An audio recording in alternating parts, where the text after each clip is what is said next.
കുഴിക്കാട്ടിശ്ശേരി ഗ്രാമിക അക്കാദമിയിൽ അന്താരാഷ്ട്ര യോഗ ദിനവും ലോക സംഗീത ദിനവും പ്രമാണിച്ച് വിവിധ പരിപാടികൾ സംഘടിപ്പിച്ചു.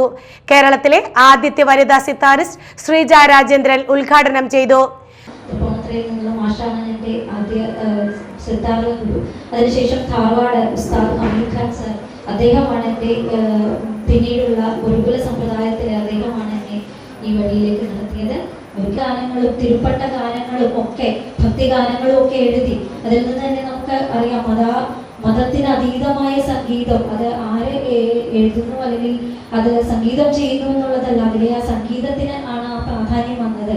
അപ്പൊ സംഗീതത്തിന് തന്നെയാണ് അവിടെ പ്രാധാന്യം എന്നുള്ളത് ചെല്ലുമ്പോൾ മുതൽ കാണുന്ന ഒരു കാര്യം എന്ന് പറയാൻ ഞാനും അച്ഛനും ഒക്കെ ഉണ്ടായിരുന്നു.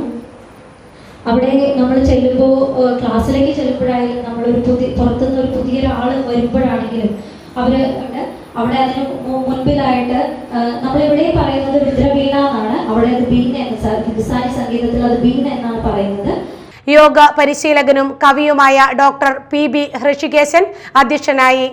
സംഗീത സംവിധായകനും ഗാനരചയിതാവുമായ CN മുരളീധരൻ, ഗ്രാമിക academy director PK Kittan, treasurer C Mukundan, violinist Nellayi Satheesan, guitarist Joshy Antony, kalari ഗുരുക്കൾ KS അനിൽകുമാർ, യോഗ പരിശീലക ശോഭ എന്നിവർ സംസാരിച്ചു.